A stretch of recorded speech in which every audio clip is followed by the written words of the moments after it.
Hello guys, welcome back on this PT Pointer History series by me Shreyansh Nigam. I'm your educator and faculty of history on Ashish Malik IS Academy YouTube channel. So guys, the series that we are following is class 11th NCRT history book, and this is about to finish because right now I am teaching you theme number 10, which is displacing indigenous people, and today I'll be teaching you about the third part of this theme number 10, keeping in mind the level of UPSC. So please do follow the complete series, and if you still haven't watched all the videos, then videos are in the playlist. आप वहाँ पे जाकर के उनको देख सकते हैं. So please आप वीडियोज़ को ज़रूर देखिए so that you can get a complete overlook of class 11 NCERT history book. And जब आप उसको पढ़ें, रिवाइज करें, then it will become very very easy for you to grasp each and every event. Okay. So, after talking about the towards modernization, which was the introduction, and also the industrial development, this is the theme displacing indigenous people, in which I am teaching you the British and the Europeans जो कि different parts of the world में जाकर के settle हुए, colonies establish करी, and उसके बाद फिर वहाँ पे किस तरीके से उनका प्रोसीजर रहा, उसको मैं इस पार्ट में पढ़ाने वाला हूँ. सो उससे पहले that if all of you those who want to join Unacademy plus can use this referral code Ashish Malik 10. It is actually mandatory to use this code while taking your subscription fees, because this code will give you instant 10% discount. So it itself becomes mandatory because it will give you a lot of benefits while taking the subscription fees. Okay guys, so Ashish Malik 10 was the code. And one more thing is there, these books, Disha 365 current affair books volume 1, and here you can see volume 2. These two books are really very important because these books give you variety of options like prelims and means practice sets, prelims snippets for the quick revision, which will help you to revise the overall syllabus and the current affairs very quickly, and also give you MCQs with the explanation on which you can completely rely and will help you in your paper. Guys, link is in the description box. You can purchase it by clicking the link, and also the books are available on Amazon, Flipkart. So very important, another thing is this new book, which is 1000 most probable IS prelims MCQs along with the 500 previous year questions. So guys इस book को भी आप check out करना मत भूलिएगा. Guys link is in the description box. ये new book है. By all these 3 books you can cover almost 70% of your overall UPSC preparation syllabus. So it is a very good deal. आप purchase करिए as soon as possible. Talking about my series, right now I am dealing with class 11th NCERT history book, and following the series you will be getting the comprehensive understanding of events. Complete coverage of timeline, proper usage of keywords and terminologies, and also I will be telling you about the topic wise question. So guys, अगर अभी तक कि आपने Telegram channel join नहीं किया है तो please आप टेलीग्राम चैनल को ज्वाइन ज़रूर कीजिए. It will help. This is the part number 3 of our developing indigenous people. So taking into consideration this topic, that is the encounters with Europeans were the one that I told you in theme number 8 also. And again I want to suggest you कि आप please एक बार theme number 8 को ज़रूर देखें. Then only this will theme number 8 will be clearly understood to you. आप theme number 8 की videos को ज़रूर देखिएगा. So encounters with the Europeans में आगे बढ़ते हैं, आगे देखते हैं आगे क्या होता है.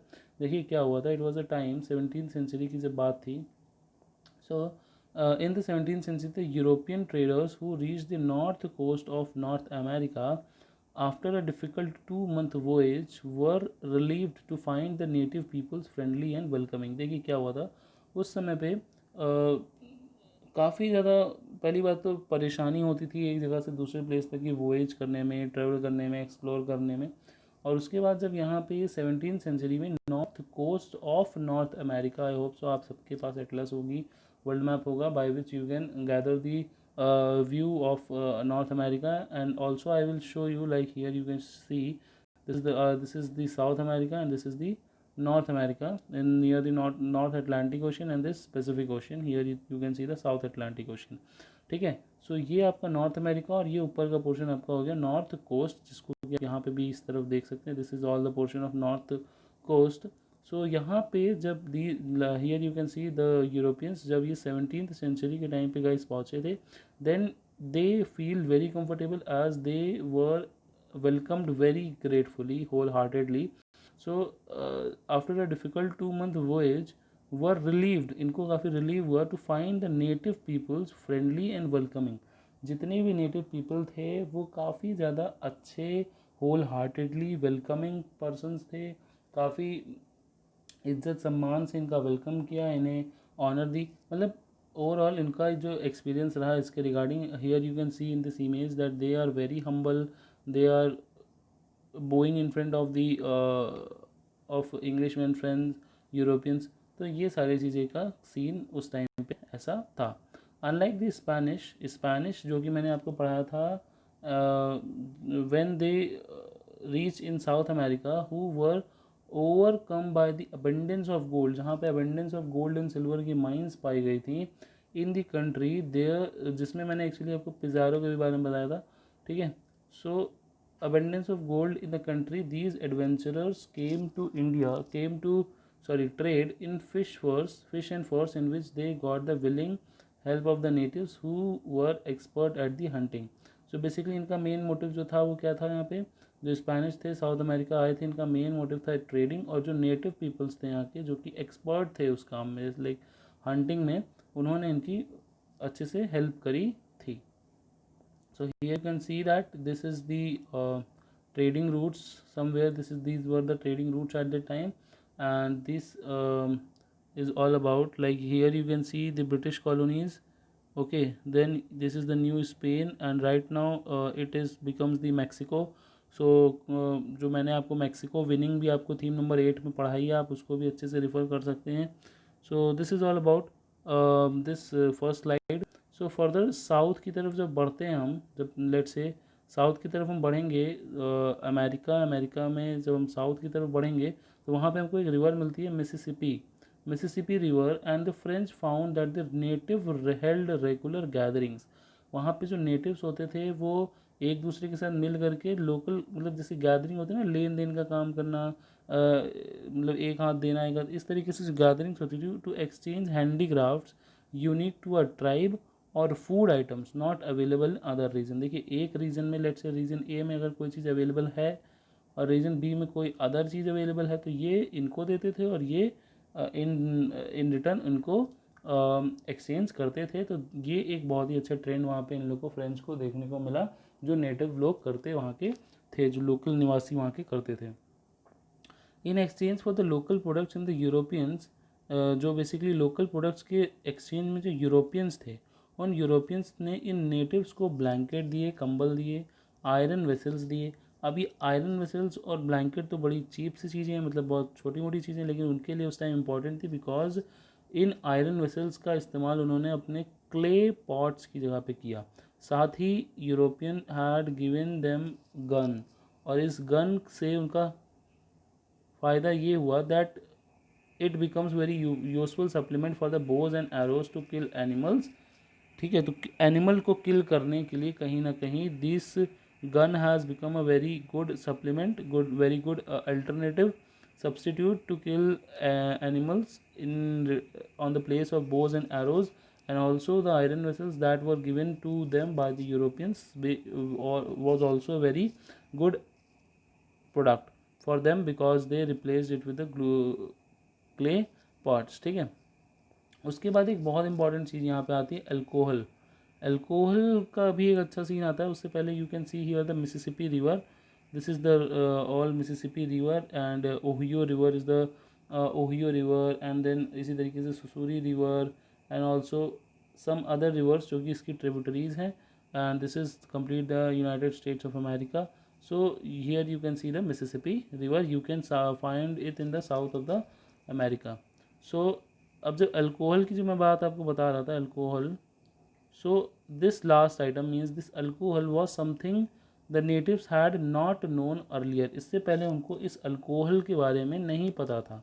ठीक है, और ये इंट्रोड्यूस किसने किया उनके सामने, this has been introduce by Europeans and they became addicted to it. अब जब उनको ये चीज़ मिली तो उनको इस चीज़ का नशा हो गया, उनको इस चीज़ का एडिक्शन हो गया, लत लग गई उनको, which suited the Europeans because it enabled them to dictate terms of trade, और जिसकी वजह से फ़ायदा किसको हुआ, तो यूरोपियंस को हुआ। क्यों? क्योंकि अब वो ट्रेड के टर्म्स जो हैं और जो बेसिकली ट्रेड है उसको ईजिली एडमिनिस्टर कर सकते हैं। The Europeans acquired from the natives an addiction to tobacco. उसके बाद जो बेसिकली जो सोसाइटी थी उसमें काफ़ी अशांति फैल गई, लोग कहीं ना कहीं काफ़ी ज़्यादा वायलेंट हो गए, यू कैन ईयर सी मारपीट होने लगी, एंड कहीं ना कहीं एक रिलेंटलेस पूरी तरीके से माहौल हो गया यहाँ का। In the 18th century, priorly it was 17th, then it is the 18th century, Western Europe defines civilized people, जहाँ पे एक प्रॉपर डेफिनेशन दी गई that what is a civilized people in terms of literacy. Civilized people were considered in terms of literacy that he should be literate, उसे पढ़ना लिखना आना चाहिए, he should have a organized religion, उनका एक कायदे का रिलीजन होना चाहिए, और साथ ही साथ अर्बनिज्म, मतलब all these three features were considered to be the main category of a literate person और अ सिविलाइज्ड पीपल। तो उस हिसाब से देखा जाए तो यहाँ पे जो नेटिव ऑफ अमेरिकन्स थे, अमेरिका के जो नेटिव्स थे गाइज, वो इनको पूरी तरीके से अनसिविलाइज लगे, माइट भी क्योंकि उनके पास लिटरेसी का कोई भी सोर्स नहीं था, कोई भी ऑर्गेनाइज रिलीजन वो नहीं फॉलो करते थे, और साथ ही अर्बनाइजेशन का भी कोई भी सबूत नहीं देखने को मिलता है। To some like the French philosophers Jean Jacques Rousseau, Rousseau बहुत इंपॉर्टेंट एक पॉलिटिकल थिंकर होते हैं गाइज, तो इनको political science I hope so जिनका ऑप्शनल सब्जेक्ट होगा उन्होंने रूसो के बारे में पढ़ा होगा।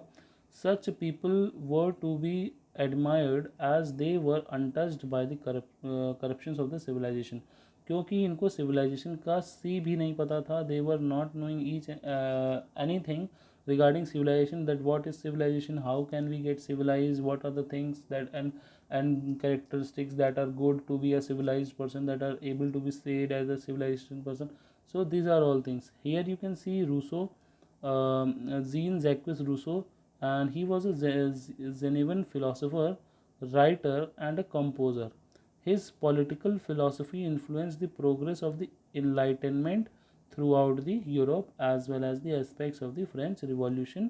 ठीक है, सो कहीं ना कहीं रूसो एक बहुत बड़े पॉलिटिकल थिंकर के रूप में निकल के आते हैं, साथ ही यूरोप और फ्रेंच रिवॉल्यूशन के टाइम पे इनका काफ़ी बड़ा रोल देखने को मिलता है, and the development of modern political economic and educational thought काफ़ी ज़्यादा इनका इन्फ्लुएंस होते हैं।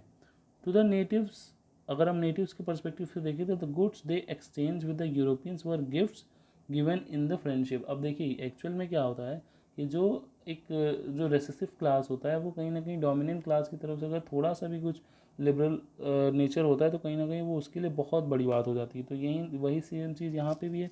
यहाँ पे यूरोपियंस जब उनको गिफ्ट देते थे, इनफैक्ट वो आपने तो देखा ही कितने चीप गुड्स थे, लाइक ब्लैंकेट्स देते थे, like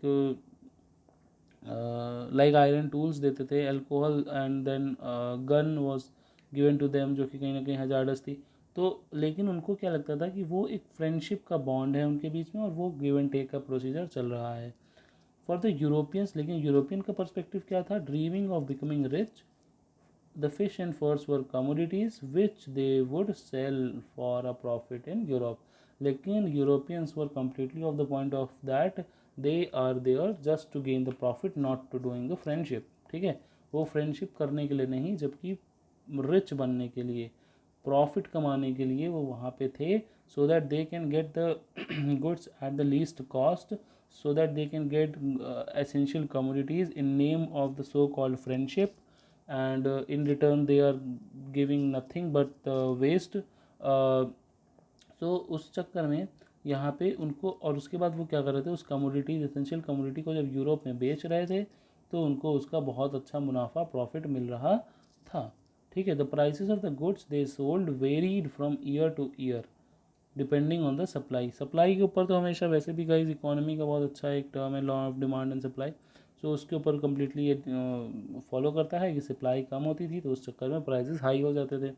the natives could not understand this, they had no sense of the market in the far away Europe. अब भाई नेटिव्स को तो समझ में नहीं आता था उनको कि what is the political game that is going behind all this things, कौन सा इकोनॉमिक गेम चल रहा है, कौन सा सोशल गेम चल रहा है इसके पीछे, कितने माइंड्स हैं इसके पीछे, ग्रीडीनेस जो है यूरोपियंस की, वो सारी चीज़ें कहीं ना कहीं समझ में नहीं आती थी, क्योंकि वो मार्केट से और सिविलाइजेशन से कहीं ना कहीं वहाँ के नेटिव पीपल कम्प्लीटली अनअवेयर थे, अनटच्ड थे।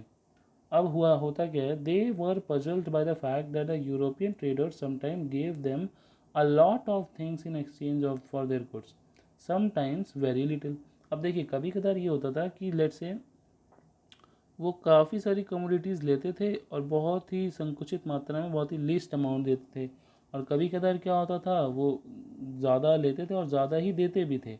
मीन्स जो एक जो गिव एंड टेक का प्रोसीजर है वो कहीं ना कहीं इनका इम्बैलेंस था, और वो किसी भी परफेक्ट मेजरमेंट पे डिपेंड नहीं था। लेकिन यही एक्चुअली ये चीज़ इन लोग को पजल कर रही थी, कंफ्यूज कर रही थी, कि ये लोग कभी इन रिटर्न हमको ज़्यादा देते हैं, कभी इन रिटर्न हमको लेस अमाउंट देते हैं। So they were also saddened by the greed of the Europeans. अब जो यूरोपियंस थे, because they considered them as the friendship, the bond of friendship and the give and take between the friends.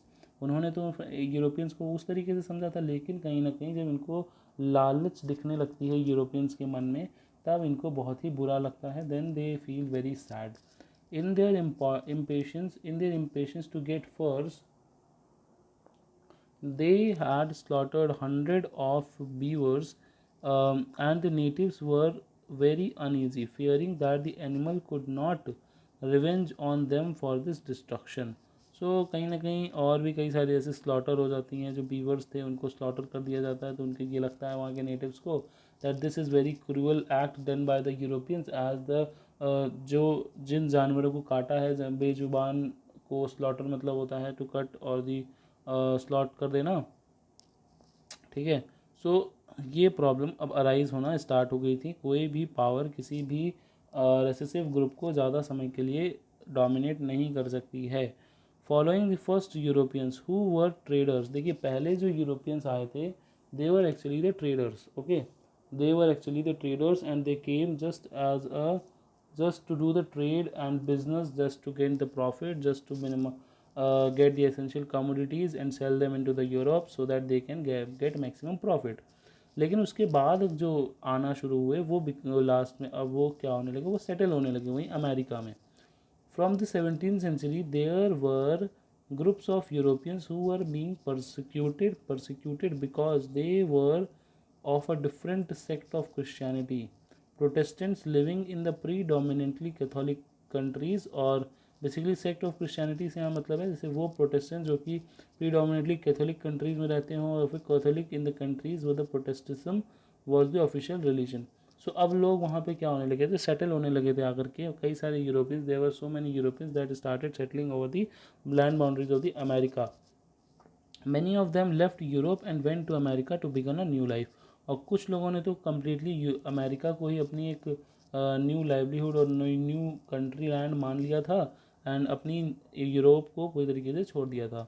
As long as there was vacant land this was not a problem, but gradually the Europeans moved further inland near the native village. देखिए जब तक कि वहाँ पे proper supply थी, resources थी, land थी, proper adequate lands थी वहाँ पे, तब तक कोई इशू नहीं हुआ। लेकिन जब वहाँ पे लैंड की कमी पड़ने लगी और यूरोपियंस फर्दर इनलैंड की तरफ एडवांस होना शुरू हो गए, from the periphery boundaries to the inland, central part में आना स्टार्ट हुए अमेरिका के, तब प्रॉब्लम का स्टार्ट हुई।